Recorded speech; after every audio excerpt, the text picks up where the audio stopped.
सभी साथियों को क्रांतिकारी जय भीम, जय भारत, जय संविधान, जय मान्यवर साहब काशी राम।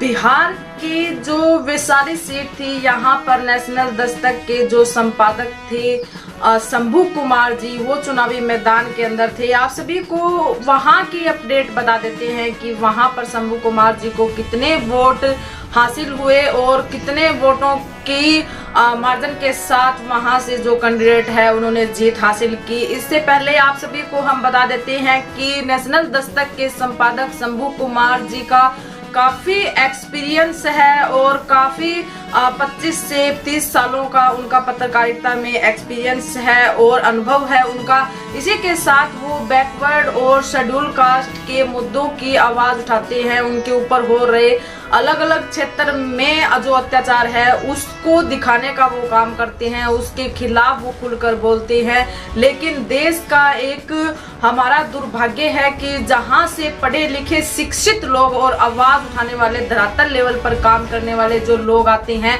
आज वो राजनीति से दूर है। कुछ देश के अंदर 543 सीटें ऐसी थी, उनके अंदर ऐसे ही युवा नेता थे, ऐसे ही युवा चेहरे थे और धरातल लेवल पर सड़कों के ऊपर काम करने वाले चेहरे थे। अलग अलग क्षेत्र पर बहुजन समाज, दलित समाज, मुस्लिम समाज, महिलाएं, किसानों की भी इन क्षेत्रों पर निगाहें थी। खासकर दलित समाज की कुछ लोकसभा क्षेत्र थे, उनमें से कुछ जगहों पर तो जीत हासिल की, लेकिन कुछ जगहों पर निराशा भी देखने को मिली। बाबा साहब डॉक्टर भीमराव अंबेडकर जी ने जो रास्ता दिया, बाबा साहब ने जो रास्ता दिया, उस पर चलने के लिए जो प्रत्याशी उतरे थे उनको कुछ जगहों पर निराशा देखने को मिली। लेकिन आप सभी को हम बता देते हैं, जितने भी हमारे प्रत्याशी उतारे गए थे और चुनावी मैदान के अंदर, हो सकता है कि इस बार वो जीत से थोड़ा दूर रहे हों, लेकिन बाबा साहब डॉक्टर भीमराव अंबेडकर जी ने हमें संघर्ष का रास्ता दिखाया है, संघर्ष की राह पर चलना दिखाया है, हारना हमें नहीं सिखाया है बाबा साहब डॉक्टर भीमराव अंबेडकर जी ने। ऐसी अगर हम चुनाव लड़ेंगे, अगर हम मैदान के अंदर आएंगे तो जीत और हार होती रहती है। इसी तरीके से जो वैशाली की जो सीट थी बिहार के अंदर, यहाँ से शंभू कुमार चुनावी मैदान के अंदर थे, लेकिन काफी जोरों शोरों से उनका प्रचार प्रसार भी चला और बीएसपी पार्टी से वो चुनावी मैदान के अंदर थे। वैशाली की सीट से वो चाहते थे कि वैशाली की सीट से इस बार बैकवर्ड समाज का व्यक्ति सांसद बने और बैकवर्ड समाज का प्रत्याशी यहाँ पर चुनकर आए, क्योंकि उन्होंने पत्रकार और मीडिया के माध्यम से बात करते हुए इन बातों का भी खुलासा किया था कि मैं किस लिए और किस वजह से चुनावी मैदान के अंदर आया हूं। मैं जब हम धरातल लेवल पर, फील्ड लेवल वैशाली की जनता से जब हम मिले तो वैशाली की जनता चाह रही थी कि यहाँ पर बैकवर्ड समाज का व्यक्ति प्रत्याशी आए और कैंडिडेट आए, क्योंकि आजादी के इतने साल बाद तक यहाँ पर बैकवर्ड समाज का कोई भी सांसद नहीं बना है। इसलिए हम वैशाली की जनता को देखते हुए और तमाम एससी, बीसी और मुस्लिम माइनॉरिटी समाज के साथ देश के अंदर जो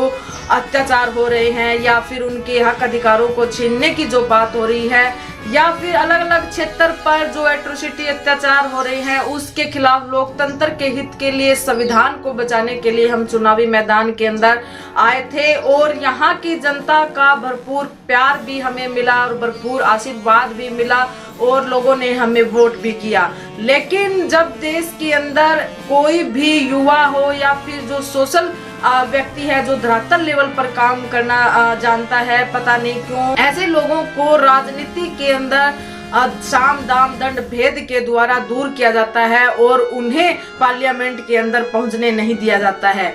हमारे साथ और अन्य जो अलग अलग क्षेत्र पर जो सोशल एक्टिविस्ट या धरातल लेवल पर जो काम करने वाले साथी जो खड़े थे, उनके साथ भी यही कुछ हुआ। लेकिन हमें हार नहीं माननी है। हम हमारे महापुरुषों और बाबा साहब डॉक्टर भीमराव अंबेडकर जी के वंशज हैं, जिन्होंने कभी हार मानना नहीं सीखा। हम इसी तरीके से बेझिझक और बेबाक होकर अपने समाज की बात उठाते रहेंगे। अलग अलग क्षेत्र में जो गतिविधियां घटित होती है और इस देश के अंदर प्रचलित विभिन्न प्रकार की जो समस्याएं प्रचलित हैं और विभिन्न प्रकार की जो प्रॉब्लम्स हैं अभी, उसके ऊपर हम खुलकर बोलते रहेंगे। सांप्रदायिकता, पूंजीवाद और लोकतंत्र के हित में और लोकहित में संविधान के लिए हम अपनी आवाज को बुलंद करते रहेंगे। देश के एक बहुत बड़े तबके की आवाज को हम उठाते रहेंगे और देश के अंदर जहां कहीं पर भी इस तरह की समस्याएं प्रचलित है उनको आप सभी तक पहुंचाते रहेंगे। इसी तरीके से वैशाली से शंभू कुमार जी ने सभी वैशाली के जितने भी वोटर्स और जितने भी अन्य जो लोग उनके समर्थक और पार्टी के जो कार्यकर्ता उनके समर्थन में पहुंचे और जो विपक्ष के भी जो लोग हैं उनका भी उन्होंने धन्यवाद किया। और चुनाव के अंदर हार जीत होती रहती है, इस तरह की बातें उन्होंने मीडिया और पत्रकारों से संबोधित करते हुए उन्होंने अपनी बातें रखी। और वैशाली के वोटर्स का भी बहुत बहुत उन्होंने धन्यवाद किया कि उन्होंने अपना आशीर्वाद वोट के माध्यम से मुझे देने का काम किया। और भविष्य के अंदर भी हम अपने, चाहे हम सांसद रहें, भविष्य के अंदर भी बेशक हम ये सीट नहीं जीत पाए हों, लेकिन समाज की बात और पूरे दबंग तरीके से और बेझिझक तरीके से हम अपने न्यूज चैनल के माध्यम से दिखाते रहेंगे। इसी के साथ बहुजन समाज से जुड़ी हुई तमाम छोटी बड़ी खबर देखने के लिए आप अपने चैनल को सब्सक्राइब कीजिए, वीडियो को ज़्यादा से ज़्यादा शेयर कीजिए।